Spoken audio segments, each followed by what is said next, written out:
सुधा समाधान।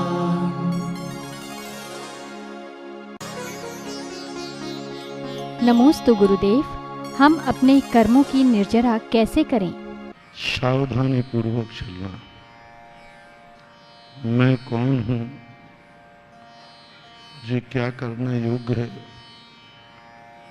मैं कहाँ हूँ, वहाँ क्या करने योग्य है, कौन सा समय है, इस समय क्या करने योग्य है। ये जो यत्नाचार है,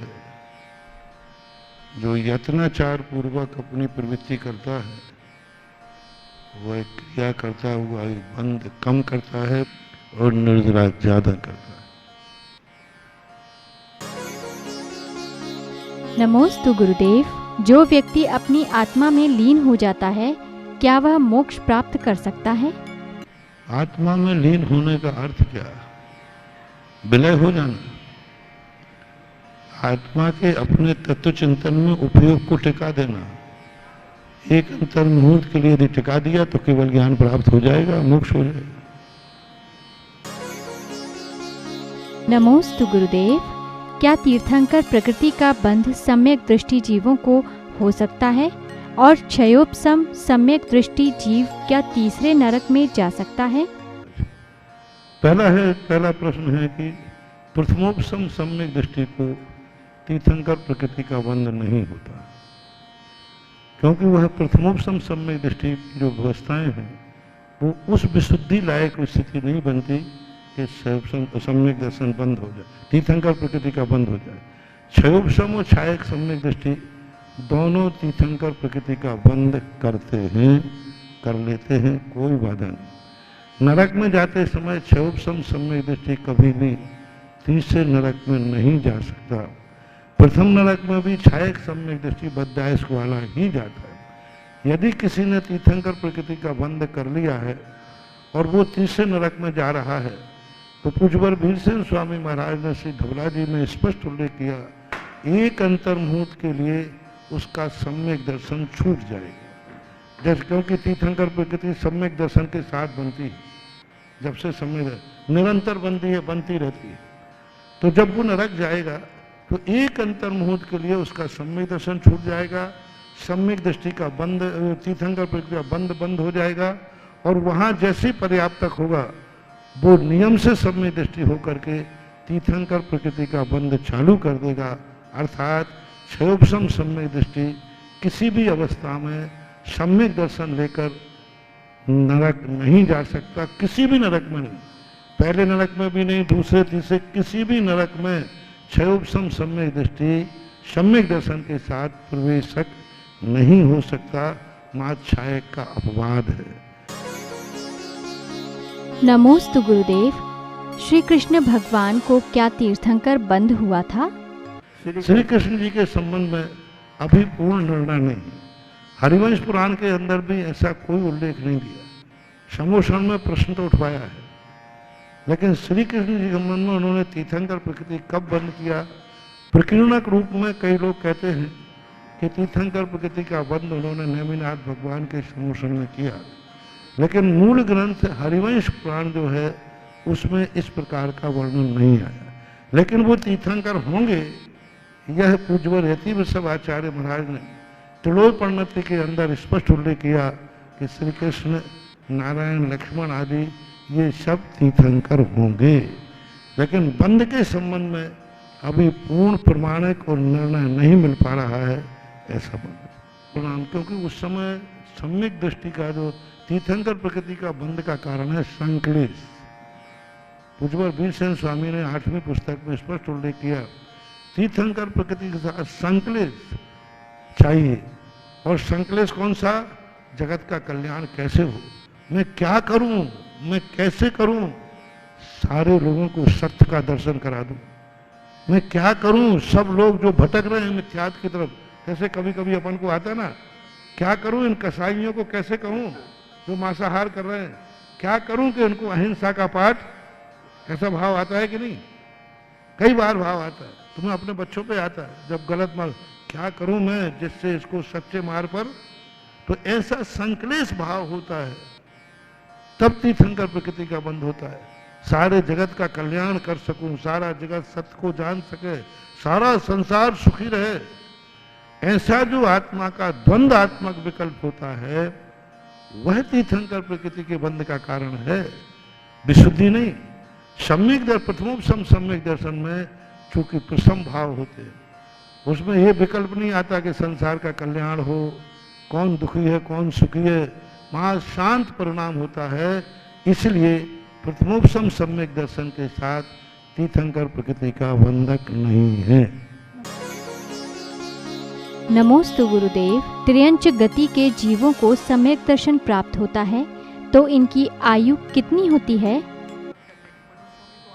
सम्यक दर्शन के संबंध में अलग अलग त्रियंचों में सम्मूर्छनों में अंतर मुहूर्त के बाद कुछ जानवरों में मास पृथकत्व लिया, मुहूर्त पृथकत्व लिया, वर्ष पृथकत्व भी लिया है, तो उनके अलग अलग प्रकार की व्यवस्था है। एक निश्चित रूप से नहीं है कि उनको इतने में ही सम्यक दर्शन होता है। अंतर मनुष्यों का जैसे वर्ष पृथकत्व दिया, उनमें त्रियंचों में मास पृथकत्व भी है, मुहूर्त पृथकत्व भी आता है। नमोस्तु गुरुदेव। भोग भूमि के जीव स्वर्ग ही क्यों जाते हैं? भोग भूमि हो चाहे सुभोग भूमि हो, क्योंकि उनकी कसाई की मंदता इतनी होती है, वो नियम से स्वर्ग जाते हैं। बहुत आरंभ परिग्रह वो करते नहीं, जिससे नरक जाने का कोई सवाल ही नहीं। वो अपने आप में जो कल्प वृक्षों से मिलता है, आरंभ और परिग्रह का बहु आरंभ परिग्रह न होने से नरक आयु नहीं है।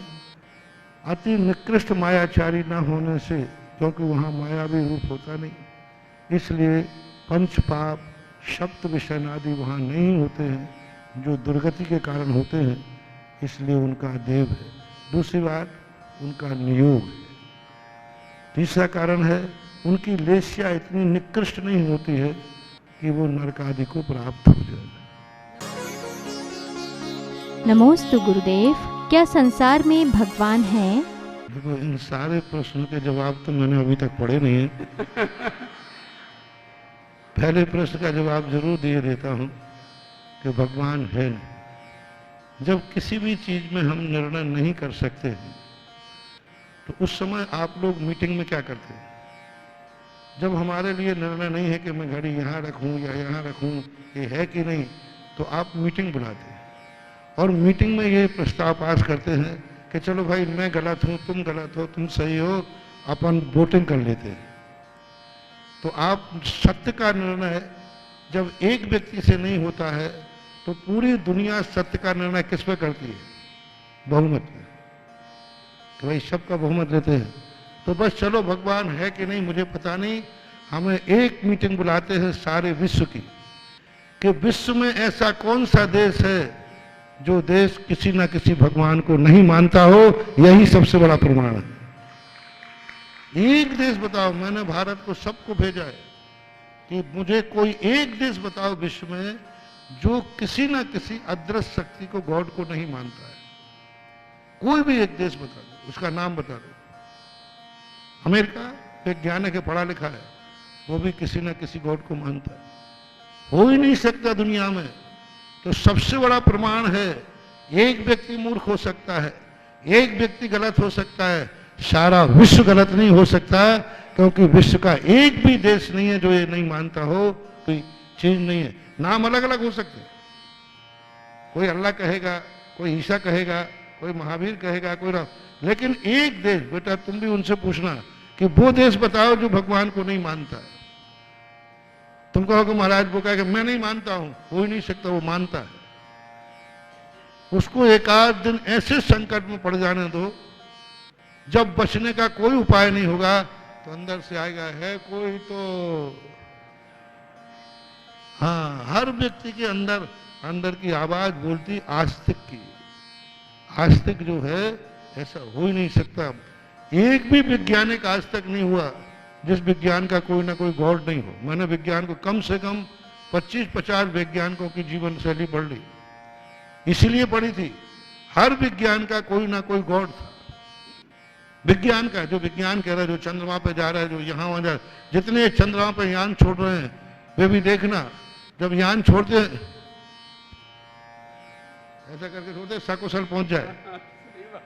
विज्ञान भी, आज के डॉक्टर भी कहने लगे हैं, जो आपके पढ़े लिखे जिन्होंने सारा शरीर चीर फाड़ के देख लिया, वो भी कहते हैं भैया मुझे तो जितना करना था मैंने कर लिया, अब ऊपर वाला जाने। डॉक्टर कह रहे हैं अब ऊपर वाला जाने, वो आवाज निकलेगी क्या भली नहीं माने।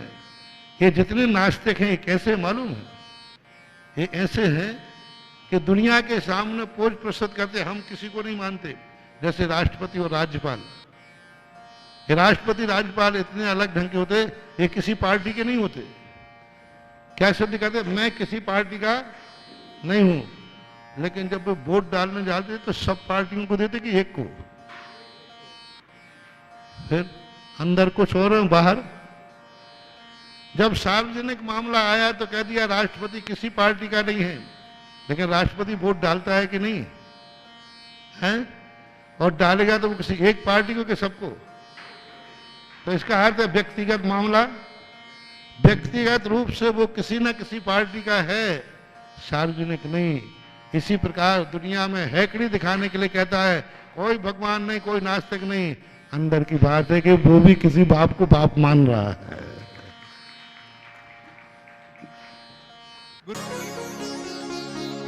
नमोस्तु गुरुदेव। व्यक्ति किस कर्म उदय के कारण धर्म से विमुख हो जाता है? सामान्य कर्म तो मिथ्यात्व कर्म है। मिथ्यात्व कर्म के उदय से ही विपरीत भाव होते हैं।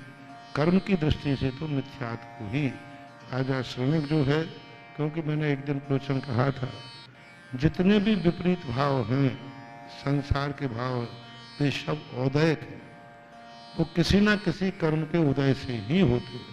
लेकिन कर्म के उदय से ही हम परिणाम, जब भी परिणाम होगा कर्म के उदय से होगा, लेकिन कर्म का उदय वैसे ही परिणाम कराता है ये नियम नहीं है। परिणाम तो कर्म के उदय में होगा, लेकिन कर्म के उदय में वैसे ही परिणाम होंगे ऐसा नियम नहीं, क्योंकि मिथ्या दृष्टि भी अपने परिणामों को निर्मल करके सम्यक दर्शन के अभिमुख भी होता है। नमोस्तु गुरुदेव। आत्मा का हित कैसे करें? नवकार मन पढ़ो, इसी में तुम्हारा हित है। आत्मा के हित की बात है तो बड़े बड़े शास्त्र तुम्हें समझ में आएंगे नहीं। पंडित साहब दौलत राम जी ने एक बहुत अच्छा आत्मा के हित के लिए 4 पंक्तियां दी। आत्मा को हित है सुख सो सुख, आकुलता बिन कहिए, आकुलता शिव माही न ताते, शिव माग लाग्यो चाहिए। बस आकुलता खत्म होने में ही आत्मा का हित है।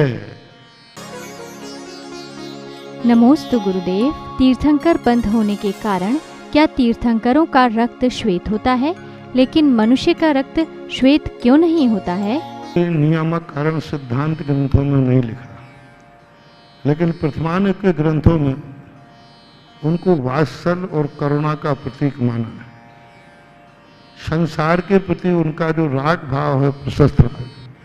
जैसे वही एक स्त्री भोजन करती है, उसके दूध नहीं बनता, गाय वही भोजन करती है, दूध नहीं बनता, लेकिन जैसे ही बच्चे को जन्म देती है तुरंत शरीर में ऐसे हार्मोन्स पैदा हो जाते हैं कि दूध बनना शुरू हो जाता।